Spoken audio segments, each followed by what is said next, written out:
You learn at an early age that in business, in sales, you fudge a little.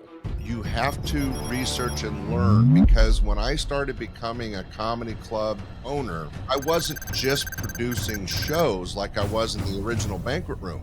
Now I'm running a bar. I'm running a restaurant because you have to sell food. Now I have employees, so you have to deal with payroll, insurance, all the things that you go, oh, wow, I'm going to a comedy club. Whoop, whoop, let's have some laughs. There's so much that goes into making that couple hours of comedy happen. It's a lot of hard work. I started the show and I continue the show to bring valuable conversations to small business owners, entrepreneurs, founders, startups, and the like. Conversations about marketing, about networking, about business development, sales, finance, leadership, and all the things that go with running a business to try and move the needle away from the high failure rate that business owners experience, much higher than it needs to be if you take the time to learn the basics, learn the fundamentals, and learn from the guests that we bring on the show.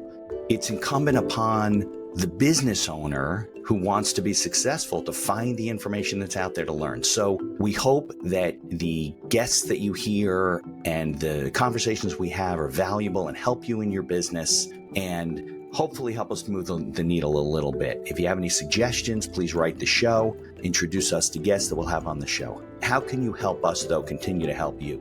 First, please subscribe to the channel. The more subscribers we have, the more eyeballs we get, the more things we can bring to the show, the more resources we'll have to bring you quality content. Like us, if you listen to the audio version, leave us a 5-star review wherever you can. If you follow our posts, if you see our posts, please share those posts, share the content, and link back to our law firm website, which helps us to continue our SEO marketing and grow our firm and help small business owners. I want to thank you for tuning in. I want to thank you for being a listener, and I want to thank you for staying a listener. All right, Mr. Edwards, I appreciate you coming on. I think are you out in California or something? Yes, I am. Yeah, I'm in the beautiful area of Sacramento, California, the heartthrob of the state that nobody wants to visit. The heartthrob of the state? Well, we're the state capital, so we make it. all the big mistakes here. Is that more to the north, like towards San Francisco, or more to the south? We're almost dead east of San Francisco. Oh, okay.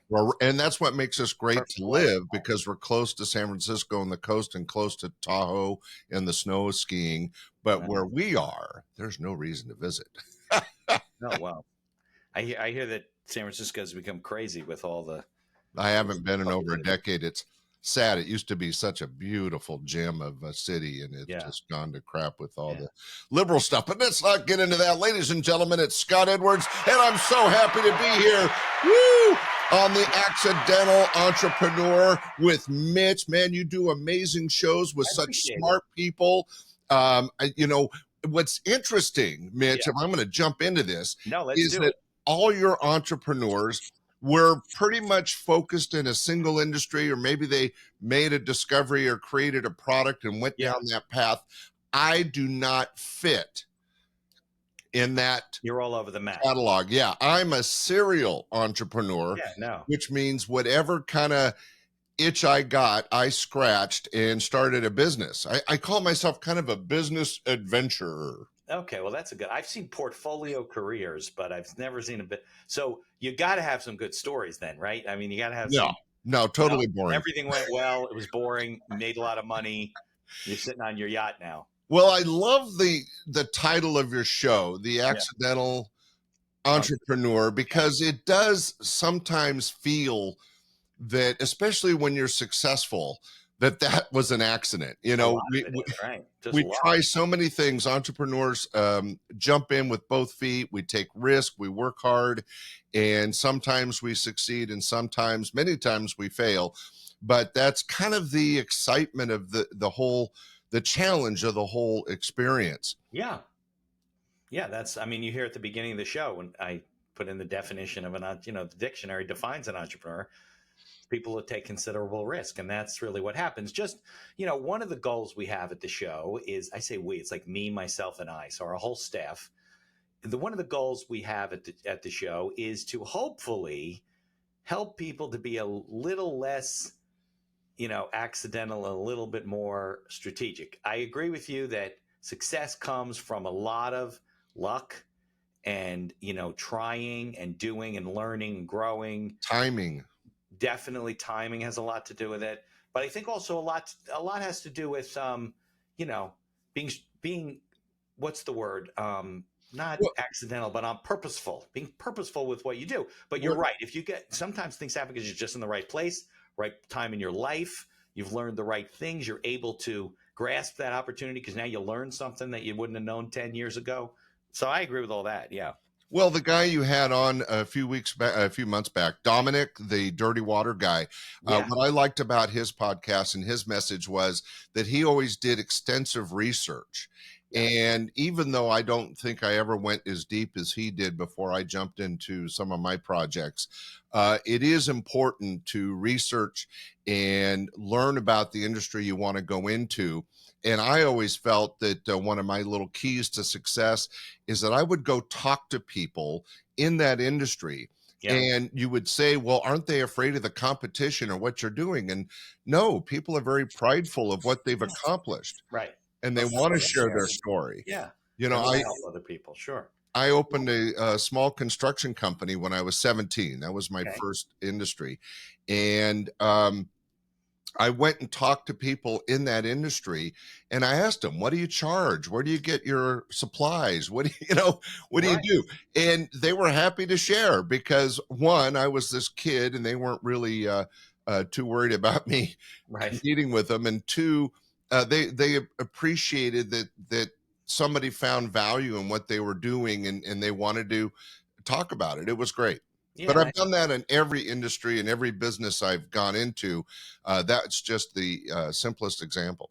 no. I think it's good, and I do think that applies across the board. Find a mentor, find somebody you can learn from, and then someday you pay it forward by you helping someone who's getting started in whatever industry it is. Oh, are we supposed to help people? Oh, You just take, just be a no. taker. That's what I say. They talk about the go giver, but they never talk about the go taker. Well, it's funny. I'm retired now, and my wife is, and I'm staying busy, but not as busy as I'd like. It was so funny because when I officially retired, it was like the third time. She said, you could do anything you want now, but no leases, no employees, no contracts. Right.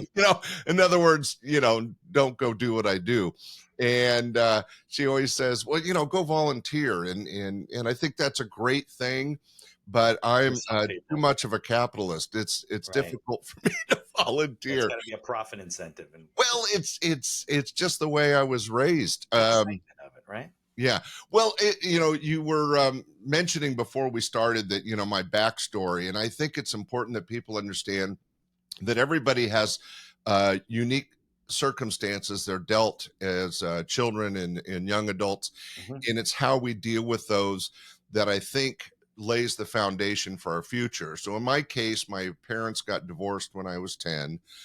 There was a lot of pressure for me to help be the man of the house and help support the household. Okay.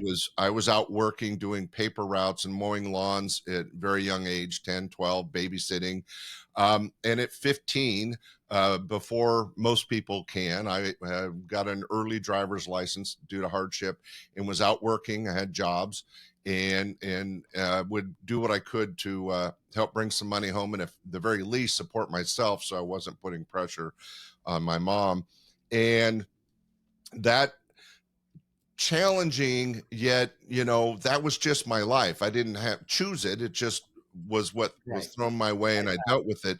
Yeah, I right. think that helped lay the foundation for being an entrepreneur because, quite honestly, Mitch, the reason I started so many businesses was that whenever I worked for somebody else, I got fired. Yeah, right. You're like, I can't work for this, but Well, I always thought I could do a better job than them, and they didn't like hearing that. right. That's what entrepreneurs do, right? I was never too good in corporate either, so I ended out on my own. I just find it frustrating when you're dealing with people and you're like, why is he doing it that way? Like, I could do better than that. And that's true. It's happened for a lot of entrepreneurs that, I know guys that have companies that they were working for somebody and they were like, we can do this. And they didn't have a non-compete or anything. They're just working in the factory. So they opened their own factory, you know. Well, and it's interesting. One of the other lessons that I'd like to teach young entrepreneurs is that there's no reason to recreate the wheel. Somebody Right. created the wheel, so now just take your best shot at that image, that product, that company. And many of the businesses that I did were basically ideas stolen or borrowed from other people. And Borrowed. like I said, then I would talk to them, learn about their industry, and then I would go and do it my way. Kind Yeah. of, little Frank Sinatra there. I did it Yeah, my exactly. way. Well, I think that everybody has that image, right, of the entrepreneur that starts something new. But you're right. 9 times out of 10, it's not new. It's something better. Maybe it's a little twist on what somebody else was doing, but it's not, there's nobody's cornered the market on new ideas. So yeah, Right. maybe And it's always and a and but success. there's nothing wrong with that because It's a good formula. even though new ideas and new products are always exhilarating and exciting, we're a 200-year-old country. We have a lot that we've already established.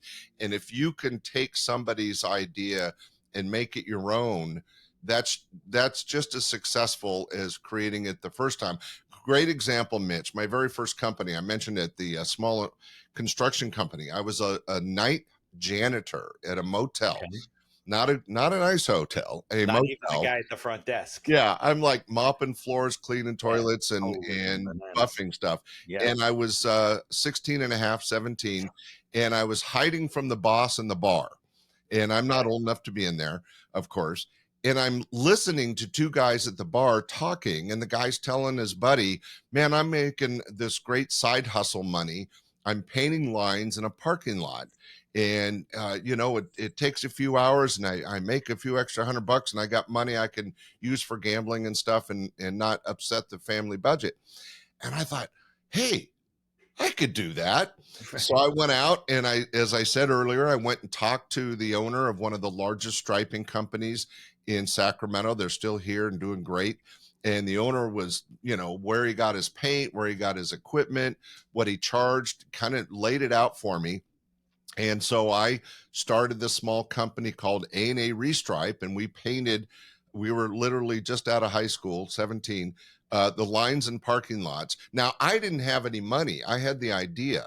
Right. Well, I went to a buddy of mine who had just gotten an inheritance of $500, and we Well, this bought was our when was first, that? This was 1872, so it was a lot of money then, right? not quite that far back, but close. And we bought our first paint machine, and we go, Okay. great, we got a company started, and we got our business license, and we got it. Back then there was no internet or anything, so we were in the phone book. We went with A&A, so we'd be Yeah. first in the So people listing. understand why'd they do that? Well, because then they're first. Exactly, in the Yeah. number one advertising, the phone book. But we didn't have a way to get to the jobs, so we Oh, brought that's in a funny. third I high thought you had school your buddy. license though. I thought you got your license when you were 15. You got some Oh exception. yeah, but we didn't have a vehicle Oh, to well, carry yeah. the equipment I and mean, the when you get paint. a license, you can't just drive any vehicle that's sitting around. It's just like Well, I had a high school buddy that had a van. So perfect. we made him the third partner There you go. and these three young kids, and we did all the McDonald's in Northern California, all the Safeways, which is a large grocery store chain. We did an airport, we did furniture store, we did a bunch of work, and that was my first company, my first experience. And I was the salesman. I would go out and sell the work, and then the three of us would do it. And that was my first foray into entrepreneurship and self-employment. After Okay. about 2.5 years, I sold out. Okay. But one of the guys, the guy with the van, kept that company, built it up. It's still operating today. And that's like 53 years later. Yeah. And his sons are running it. And so that little idea, Perfect. that little Really. company Yeah. has really panned out. Yeah. I know a husband and wife actually. They have a business here that does like striping on highways and stuff. It is a enormous business. Oh, yeah. Well, Big, every big state business has a contracts. parking lot, right? Yeah, yeah, exactly. Now, so here's my question. Going back a little bit, you were what, 16? You said at the time, 17. $17. I was the night janitor You at went behind 16. the By ears, the time we basically. got it going, I What was the old age of was 17. what was your sales pitch? Hey, hi, I'm Scott. We have no experience. We have very little money and no transportation. Well, we got a van now. Let us paint your stripe your park. Like what was the sales? Well, you Because you got learn, jobs, right? So you're saying something right.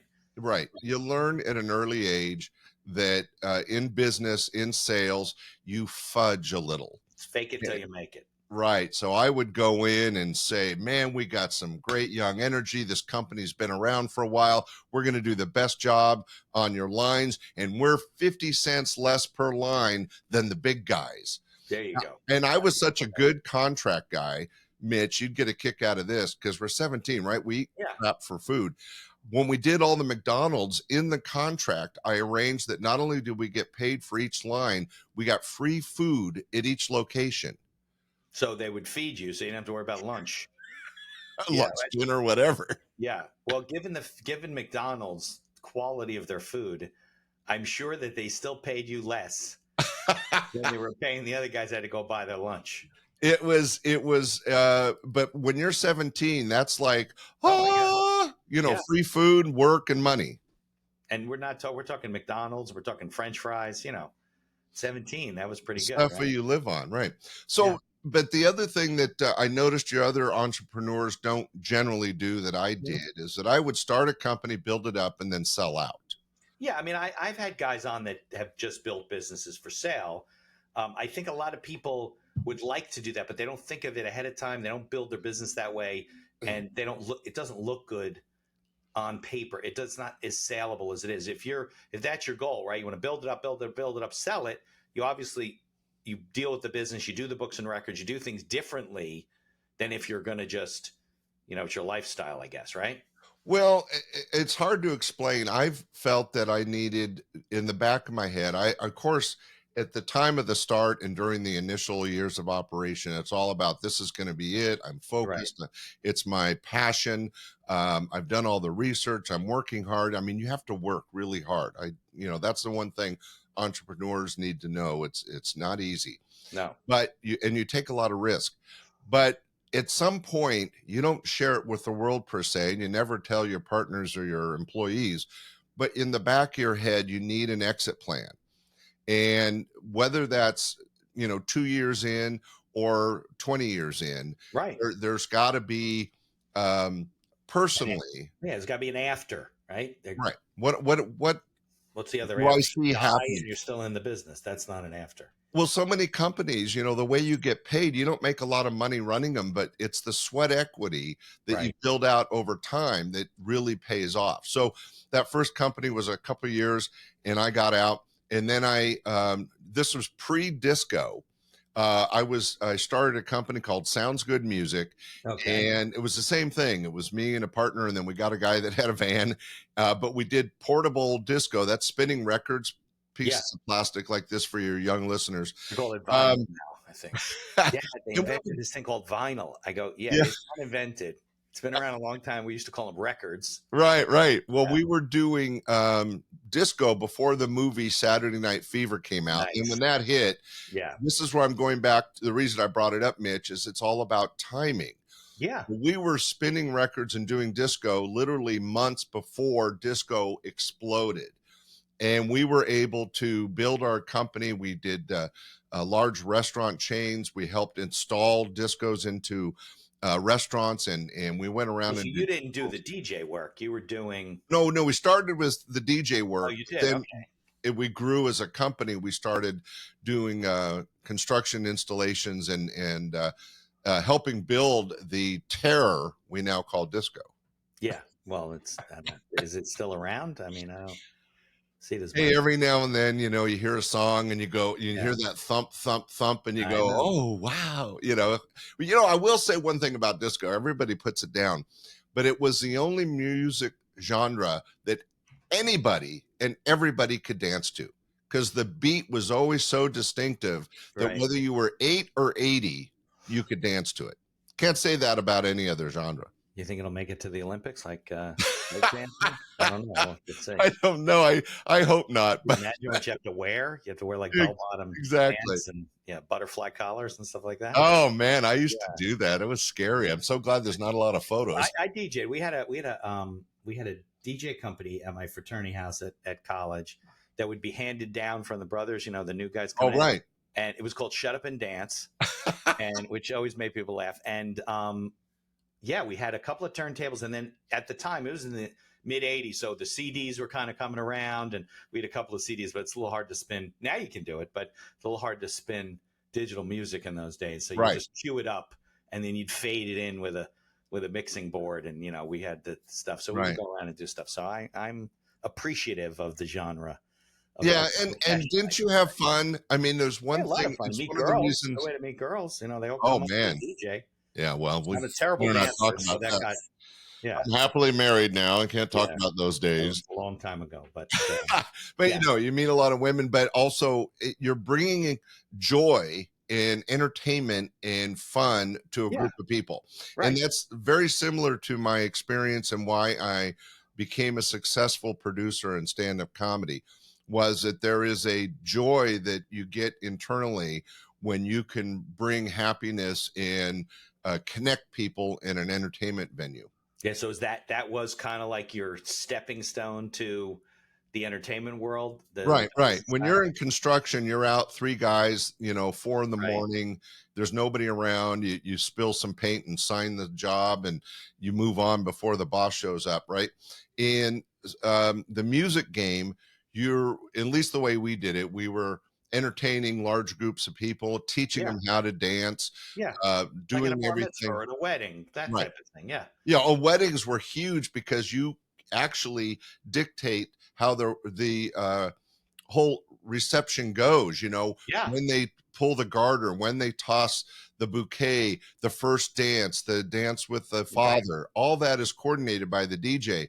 So it's not just as easy as spinning records. You're relating and connecting to your audience. Yeah, we used to do that too. You'd wind the party up, everybody be going, have a great time, and then you'd do some slow stuff, either take a break, and then you'd wind it down at the end when everybody's, you dance with your girl and your ties hanging over Mitch, you because you it's got it, man. You could fun. do It this was stuff. fun.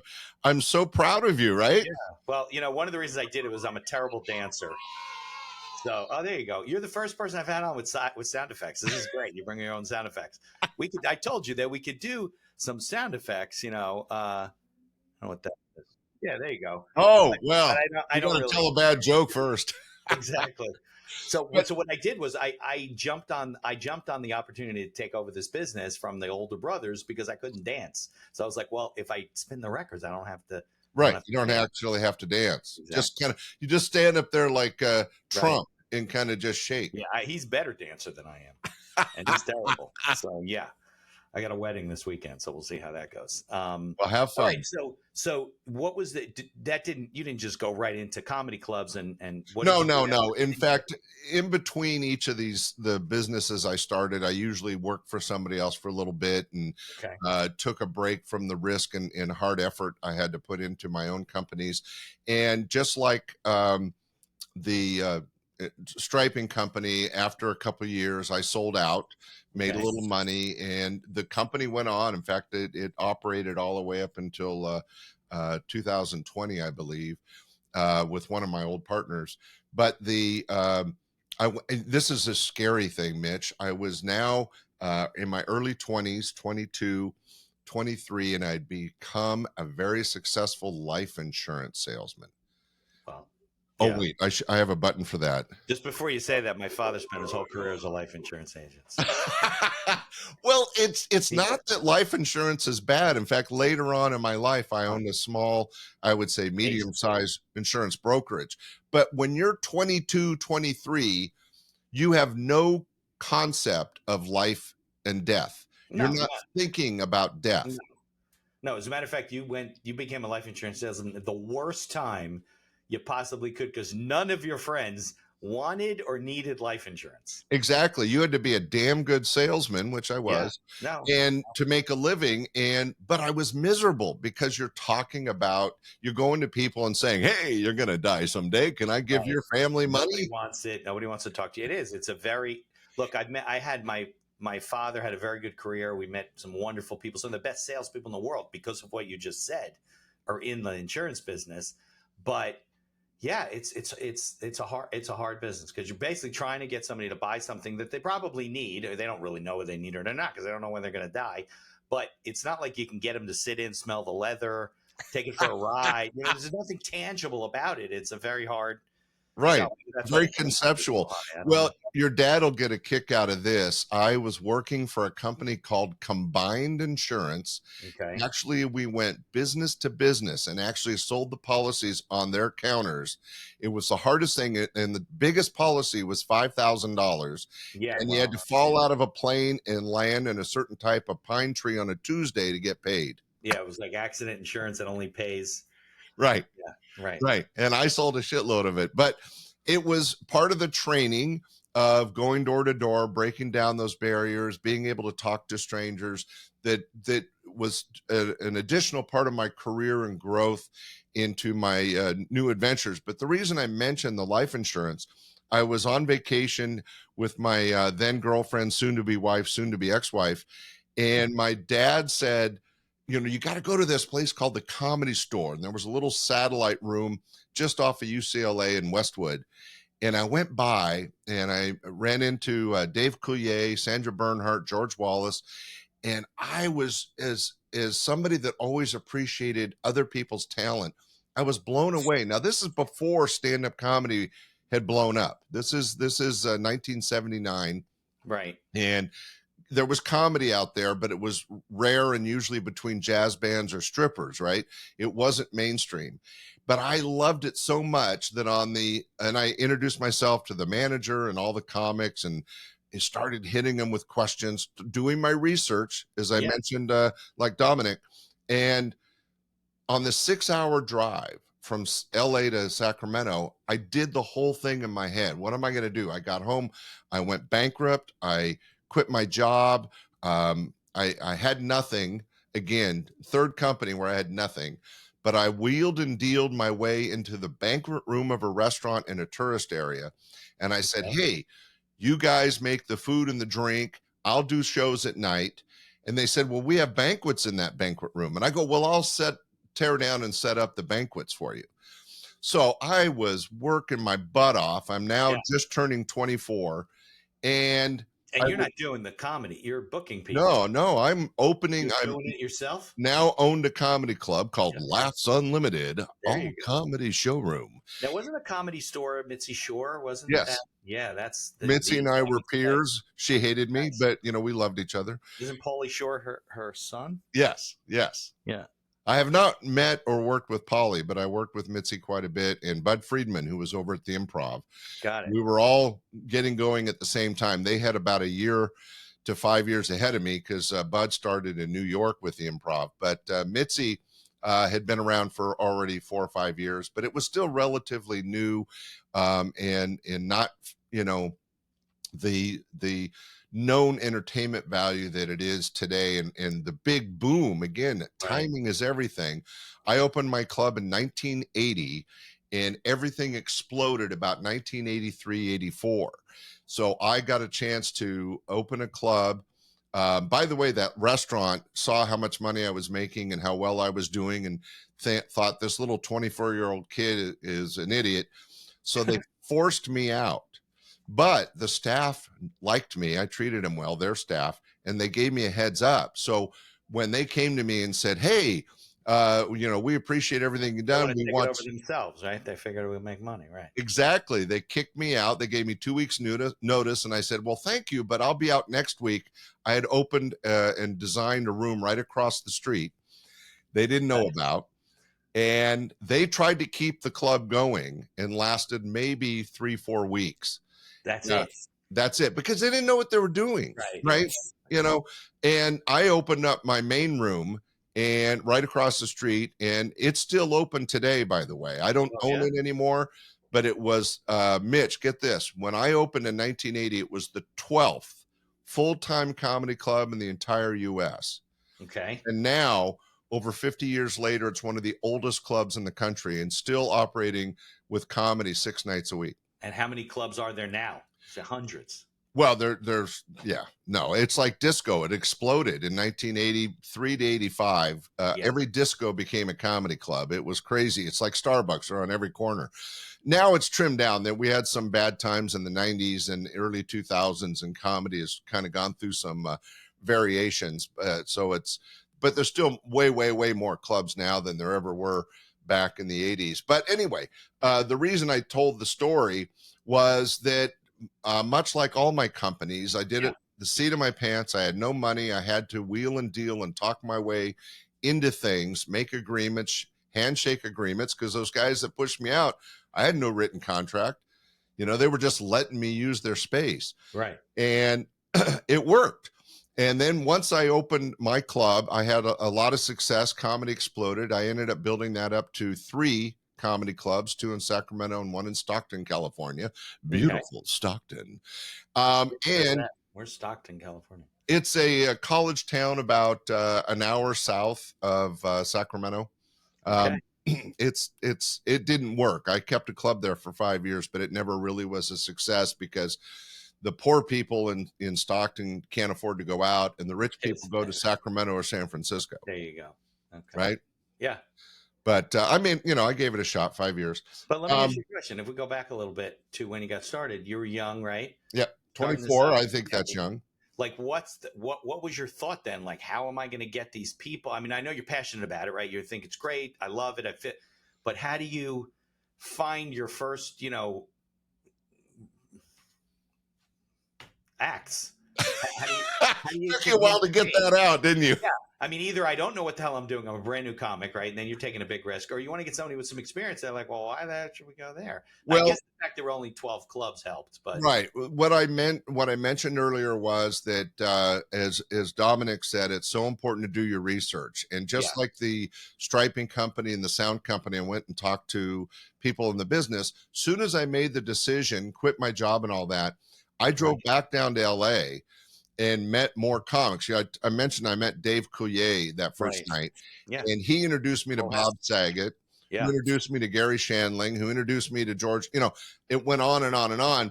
But those core guys, Bob Saget especially, was just a tremendous value. Him and Dave Coulier from Full House were like my best friends. They introduced me to everybody. They were telling comics, you got to go up and work this new club. And so I was able to get really good talent. In fact, my opening act, making $100, maybe did 20 minutes on stage, was the now famous Gary Shandling from the Larry Sanders Show and the Gary Shandling Show. Away, right? Hundreds of movies. Yeah. Sorry? He passed away, right? Yeah, sadly he has passed. But yeah, and my good friend Bob Saget. Right? Yeah. Yeah. A lot of them have passed, which is sad. Dave's still around. Isn't David Coulier still around? Yes, he just fought a battle with cancer and won. Yay! Oh, I should do. Yay! We're very excited that he was able to beat it. That's what it is, Yeah. No, he was able to beat it. But no, so again, going out, doing the research, I talked to other club owners, I talked to managers, I talked to waitresses, what do you charge? What do you, comics, Bob Saget and Dave Coulier were so helpful. What do I pay the comics? What's expected? Where do I keep them? And they're like, well, me, you should pay like $1,000, but the other comics, $100, $50 would be fine. What's nice is that is crazy and sometimes, not sometimes. He was actually a pretty dirty comic, but very funny. Bob Saget was one of the nicest. He's a dirty comic, Bob Saget, the dad in Full House. Oh, Danny Tanner was filthy on the comedy stage. Really funny. And a lot of people don't know he was a comic musician. He did a lot of music. Oh, okay. Like Dave Coulier does voices. So right. He did a lot of cartoon work. Have a hook. Yes. Yeah. And Bob Saget's hook was comedy music. Not that anybody remembers that, but and Dave Coulier was doing the sound effects and voices. He ended up in cartoons and doing stuff. They all did a lot of success. A great side story. Do you have time for a quick story? Yeah, we got at least a half an hour. Oh my God, I'll talk slow. 25 minutes. We're going to take a break for commercials in a minute, so go ahead. Bob Saget came to me, and this is the club had been open maybe 8 months, and said, hey, I want to bring up my own opening act. It's a young actor who needs to learn to do a little bit of comedy. And I said, hey, anything for you, Bob. So Bob brought this guy up, And I taught him, how to use a mic and where to look and how to kind of be a stand-up comic. And Bob Saget wrote his material, and he worked for a full week. I didn't have to pay him because he was there as a favor to Bob. And he got a set down. And then next week later, we saw that set on his TV show, Bosom Buddies. No way. And the actor was Tom Hanks. That's funny. See, there's things in life that just come back. All right. Yeah. We're going to take a quick commercial, but we're going to come back. We're going to talk about what is the theme of this show. It's not comedy. It's not comedy. There's no coordination. That's just spastic. Exactly. All right. We'll take a quick commercial. I want to tell you about one of our sponsors, Evenue. It's the all-in-one platform for small businesses. So maybe you're getting your calendaring from one software and you're invoicing from another, and you are marketing through another one, running your email system and all those types of things, docu-signing, documents. Evenue is a platform that we use as one of our sponsors to run our entire business. So we take all those tools and it merges them all into one. And there's other features like auto payments and integrations with QuickBooks, social media marketing management, and funnels that'll really allow you to run your whole business. So if you want to learn more about those tools that we use, visit evenue.com, EVONUE.com to learn more. There's also a link in the show notes. And be sure to tell them that the Accidental Entrepreneur referred you. This podcast is brought to you by our affiliate sponsor, iEmployee. iEmployee is a virtual assistant service that hires almost anyone for any role in your company right out of the Philippines. Most roles range from $7 to $9 an hour for highly skilled and experienced VAs. And whether you need an executive assistant, social media manager, video editor, customer service, sales, you name it, they have it. We use iEmployee for our VA services, from editing and promoting the podcast to all the PR and promotion of our law firm. iEmployee acts as a virtual field supervisor on the back end with live video monitoring and reports on a daily basis with screenshots of your VA's workday, and along with complete HR and payroll duties. No more paying for overpriced and underqualified workers. There's a link in the show notes to get a 1-week free trial, and I encourage you to take advantage of it. I got to I got some new sponsors. They're changing. I got to redo them. You want to do the voiceovers for the sponsors for me? You got a great voice for all that stuff. Well, thank you. Hello, this is Scott. Yeah. So I like to take a break because then I can check my email and see what's going on. And people have been trying to find me I get this for an hour and my whole practice collapses and people are freaking out. You didn't get back to me. Yeah, that was 25 minutes ago. It's not like I left him in surgery and I just walked out of the operating room, Well, when you're a very important corporate lawyer like you, Mitch. Yeah, important. Very important. All right. So I mentioned before, what is the theme of this podcast, of this show, right? You could say it's comedy. You could say it's entertainment. No, it's about, and this has been your guiding principle that you've brought up at least 4 or 5 times, preparation, right?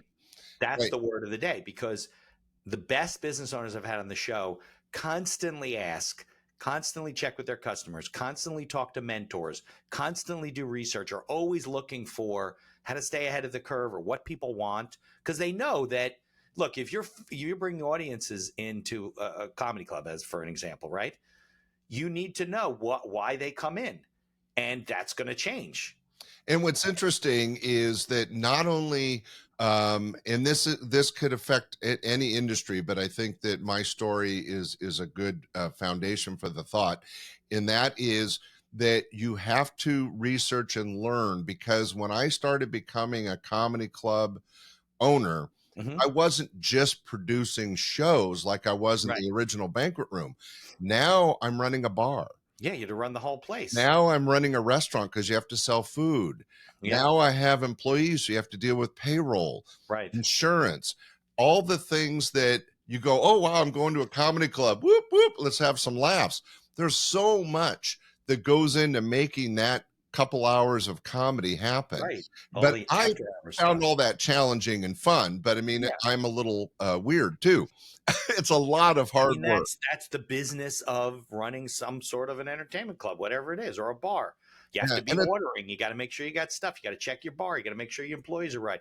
There's laws you have to follow. You can't just do whatever you want, you know? Laws. Yeah, exactly. What are And laws? it's really high risk. I mean, you're not a successful entrepreneur if you haven't been sued 2 or 3 times, It's right? true. That's when we Or need lost corporates like money or you, made Mitch. really bad decisions or gotten ripped off. I mean, you know, I can't tell you how many Well, people have called me. "Oh, well, we sent him $5,000 deposit. Well, where's the contract? Well, we don't have a contract. They told me, and they had to send the money again. right, right. Well, it is, there was a lot of success, but I had my failures, and I think that, much like Emmett Stone said, failures are the stepping stones to success. If you're They not are. trying and you're not failing, you're not going to succeed. They don't But learn and grow. I had much success with the comedy club chain, so much so, and because I'm an impatient and well, uh, adventurous, accidental entrepreneur, I went into other things that I had interest in. So while I was running 3 comedy clubs, I opened 2 restaurants. I Okay. ran a couple art galleries. But my big adventure that cost me a ton of money and I failed, but it was so much fun. It's a great learning experience. Right. I Yeah. owned and operated a submarine. A what? A submarine. Don't you have to be like a government to have a submarine? You and I can go buy a submarine and we I can just I like roam had it my around. own. So I had invested in a company called Snuba. It's still out there. It's underwater Okay. snorkeling. Great investment. The guys that ran it were amazing, and we became good friends. And they called me up and they said, "Hey, we're launching this tourist submarine in Hawaii. Can you fly over to Pearl Harbor and help us launch it?" And I'm like, "Sure." Is it like the kind of submarine that was the one that was crushed in when they went down to try and No, no, no. This was a Titanic? tourist semi-submersible where people could explore the pelagic fish and the sea otters and the sea Got it. lions. But it wasn't the size of a submarine that you think of, Well, a ours military submarine. ours was pretty long. It held Okay. 45 people, was Oh, about okay.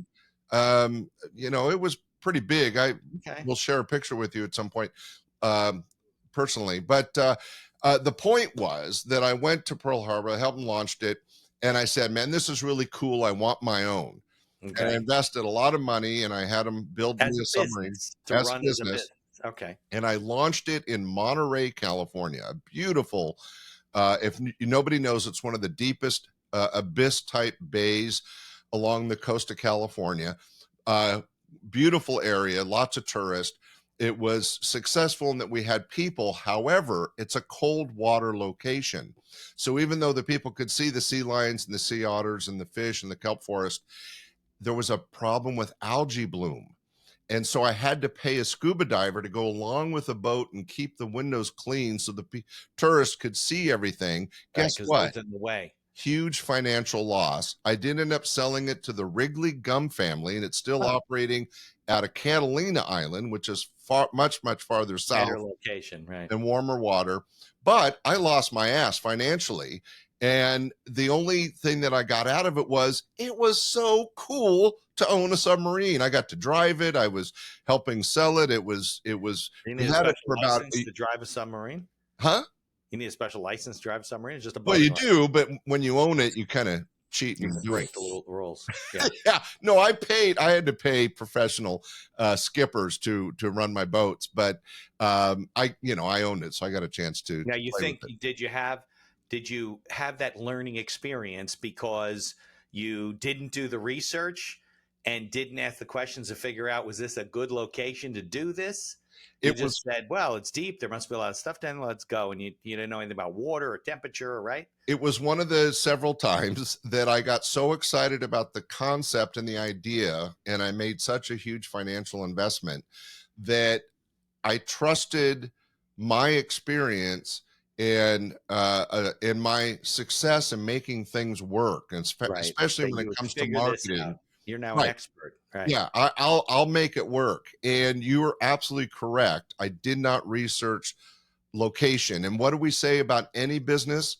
It's location, Location, location, location, location. location. Of course. Now you piqued my interest. So you said this was one of my many learning experiences. So what were some of the other ones? Well, I was young and single. This was post quick marriage, quick divorce.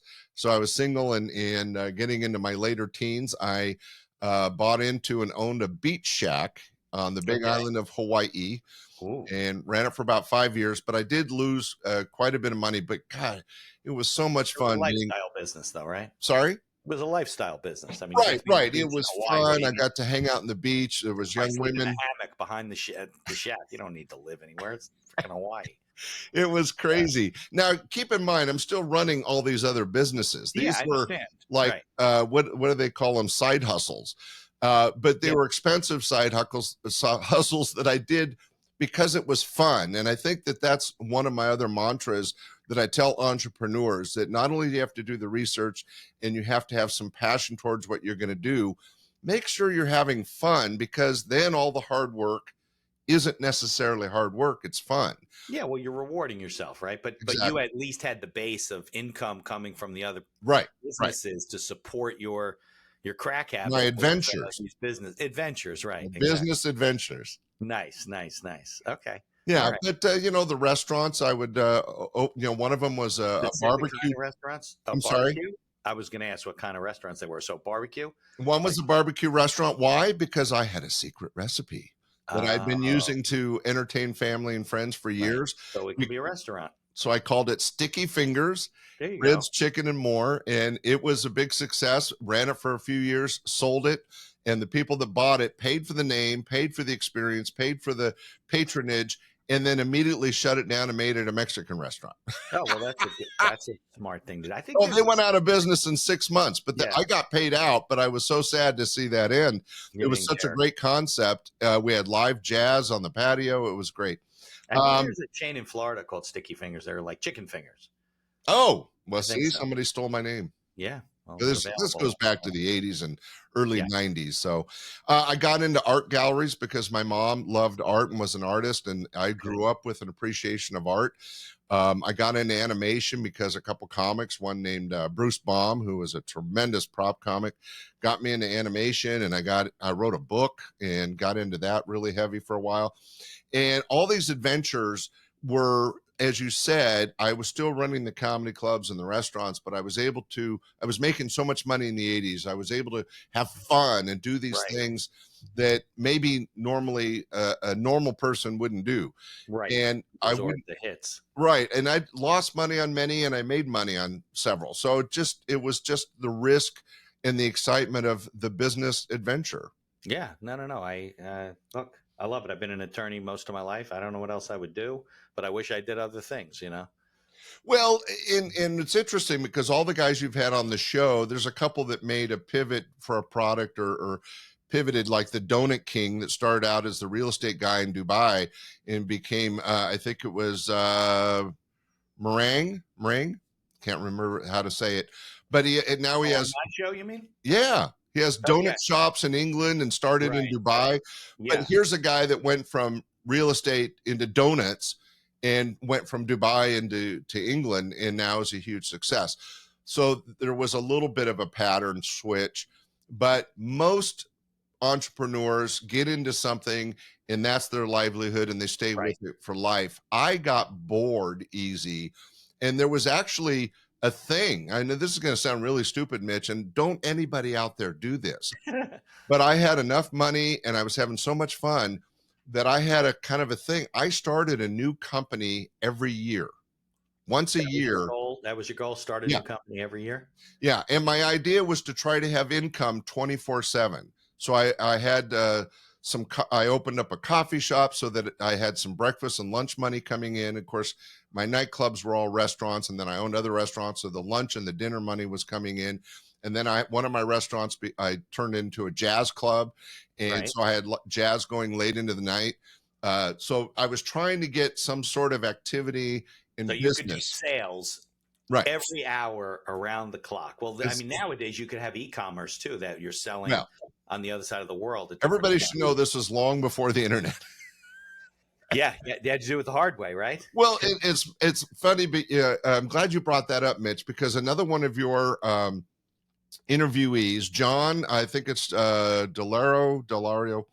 Yeah. Anyway, he was an IT money guy and way above me, very smart.